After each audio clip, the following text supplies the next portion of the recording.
is Dr. Cree. Come on in the room. Tonight we're going to do our Dr. Cree and me show. And we're going to talk about 5 signs that you may have fibromyalgia. So come on.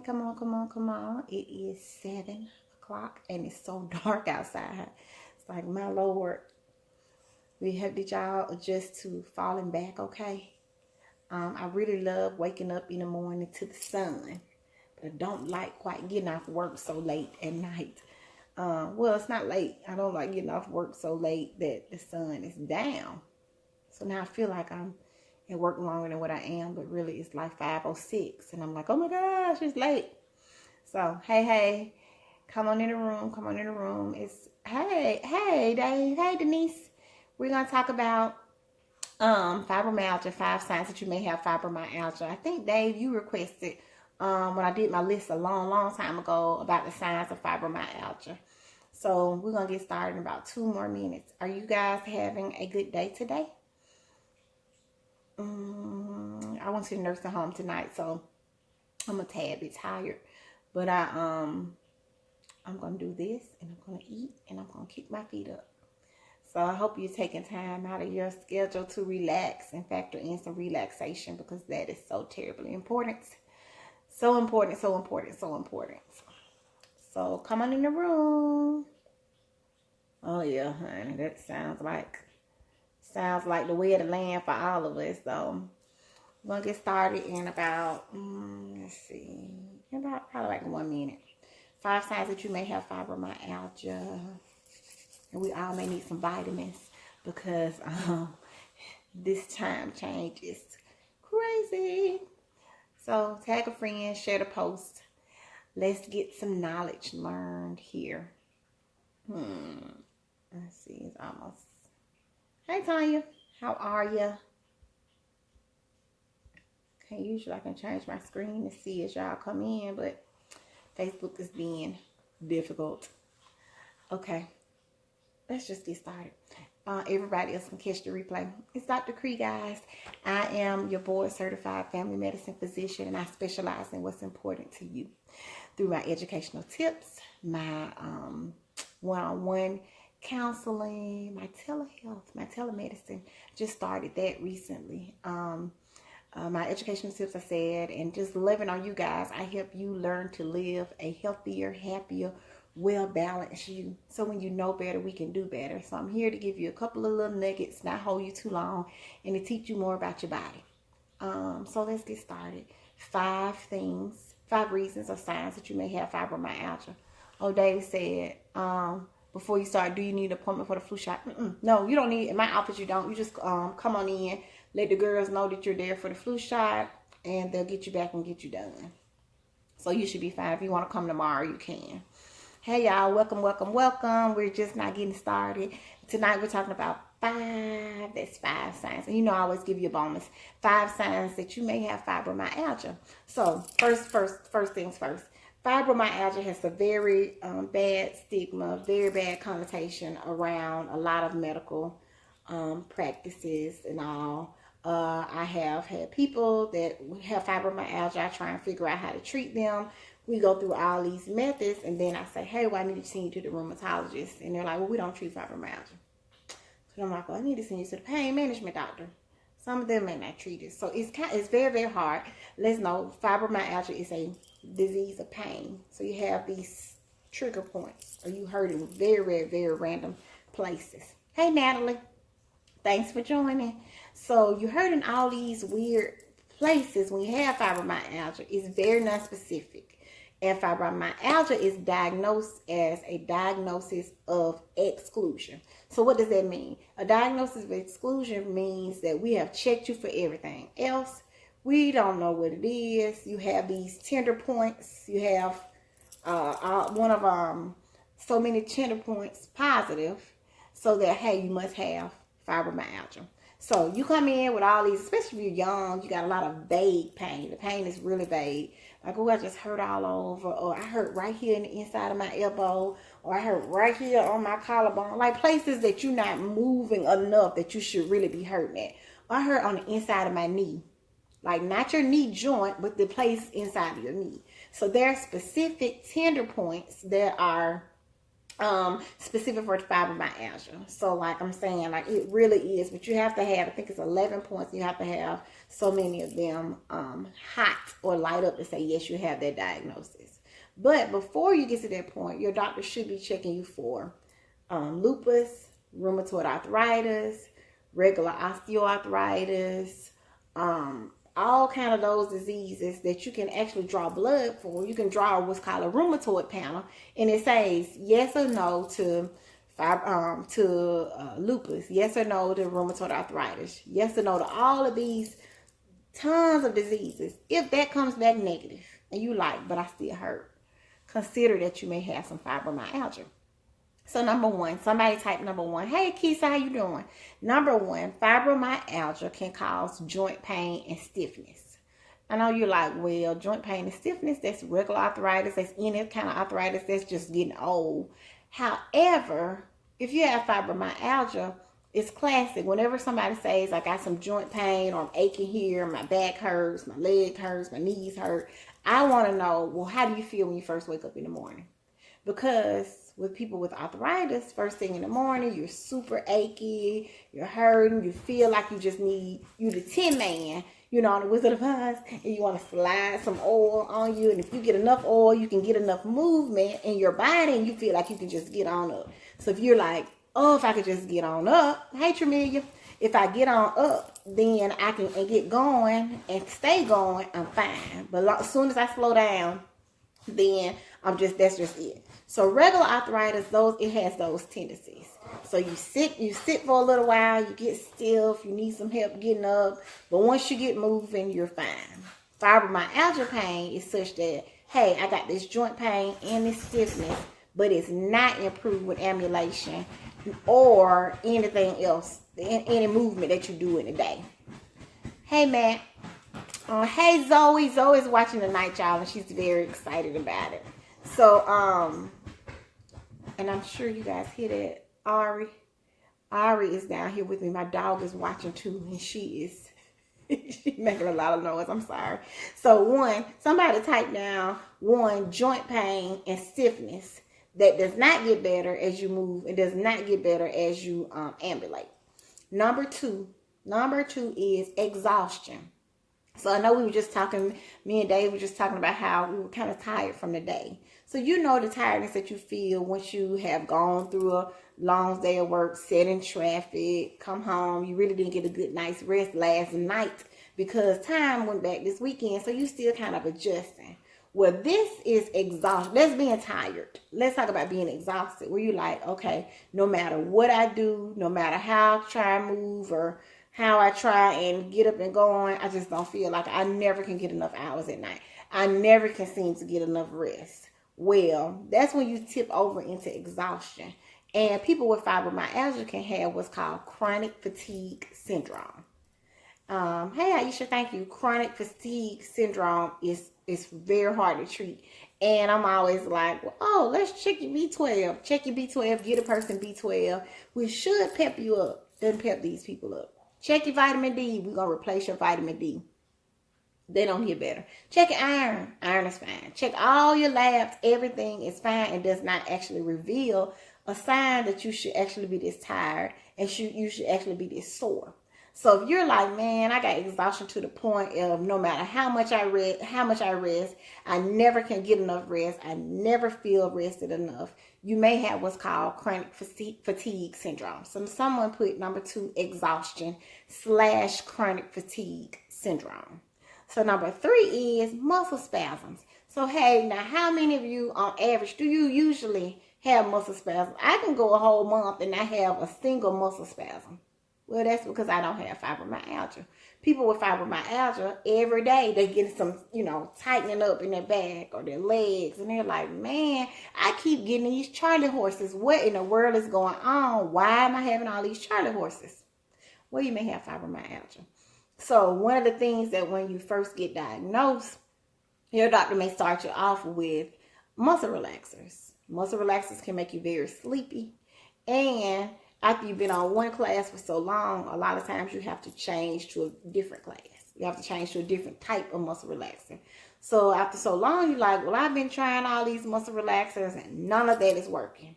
So it very well could be that you have fibromyalgia because now it's normal to have muscle spasms. It is not normal to have muscle spasms. If you're having muscle spasms that much on a regular basis, you need to talk to your doctor about could you have fibromyalgia, one. Two, that he or she also needs to check your electrolytes, your calcium, your magnesium, your potassium. All of those, if they're out of whack in any given time, that can cause you to have muscle cramps as well. So number one is joint pain and stiffness. That doesn't go away. Number two is exhaustion. And number three is muscle spasms that just last for a very long time. So somebody can type number two. Tanya, you type number two, exhaustion, and number three, muscle spasms. Thanks, Dave. You're doing great. So number two, exhaustion, and then number three is muscle spasms. Number four is changes in your bowels or bowel issues. That can be going to the bathroom frequently, having diarrhea, or it can be constipation. Or it can be swinging back and forth, back and forth, back and forth, back and forth. That is what we call irritable bowel syndrome. So when you can just swing back and forth, there are medicines out there to help irritable bowel syndrome. I find in my practice it's much easier to treat the irritable bowel person who has constipation predominantly. So they're more constipated than they are not. I can give you something. You can take it on a regular enough basis to kind of get your gut going. But if it's diarrhea, it is so hard to slow you down because I don't want to swing you that way and give you constipation. You know, if you're constipated, you probably don't mind going a little bit more frequently. But if you got diarrhea, you do not want to be constipated. So that's kind of a fine balance. Is that if you have irritable bowel syndrome, plus you're aching, plus you're tired all the time, plus your joints are stiff and you're spasming up, these could all be signs that you have fibromyalgia. So you swing it back and forth, back and forth. So number three is, what did we say? Exhaustion was number two. Number three is muscle spasms. Number four is bowel issues. Number five is depression. So fibromyalgia and depression run hand in hand. So a lot of times that's why a lot of practice is shunned away from it, because there is a direct correlation with irritable bowel disease and depression. A direct correlation between fibromyalgia and depression. So oddly enough, a lot of people with fibromyalgia end up being on all of these pain medicines. They're on narcotics. They're on muscle relaxers. They're on nerve medicines so that they won't have nerve pain. When actuality, they need to be on an antidepressant.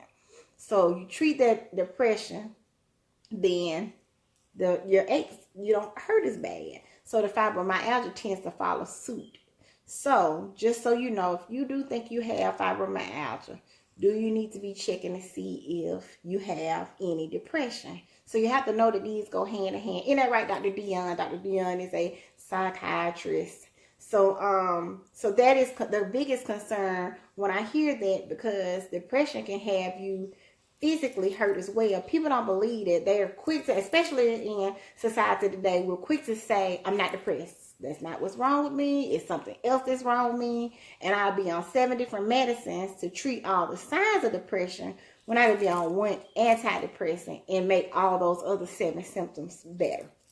Bring all those 7 symptoms back up. So just know one of the biggest treatments of fibromyalgia is an antidepressant. And you could really be selling yourself short if you're refusing to take an antidepressant because you have in your mind, I'm not depressed, I don't need that. Which is the same thing for chronic fatigue syndrome. I find that treating somebody with an antidepressant actually helps their chronic fatigue as well. So a lot of times when I get fibromyalgia patients, I try my best. I hit it hard. I'm like, man, if I can't control it, and I try them on an antidepressant, I then refer them to a psychiatrist, and I also try and refer them to either a rheumatologist or a pain doctor.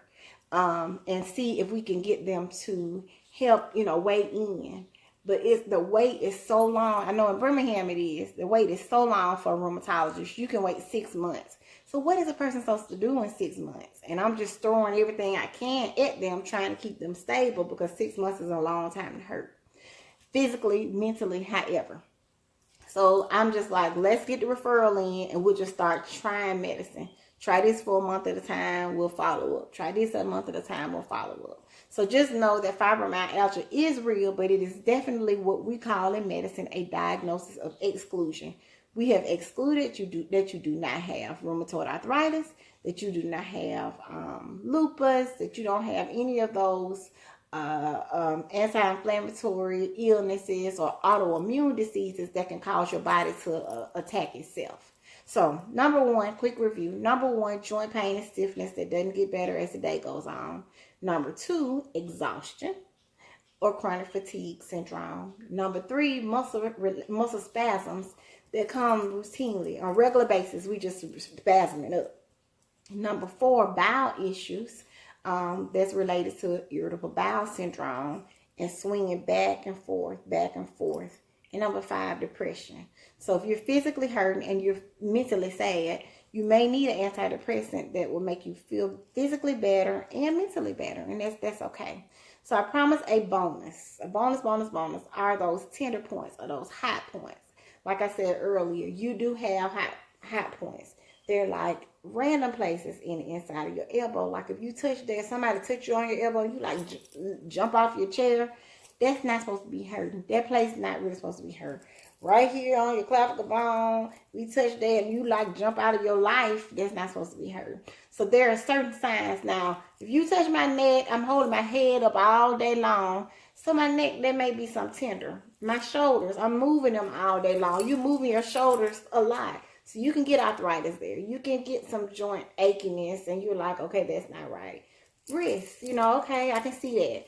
Knees, hips, all of that. But if you're starting to hurt in places that are like what I call small joints or places that just you're not exercising the inside of your elbow on a regular basis unless you're playing baseball, basketball or something. But if you're a regular person and all you're doing is getting up, going to work, going home, going to church, getting up, going to work, that routine, then yes, you may very well need to have checked.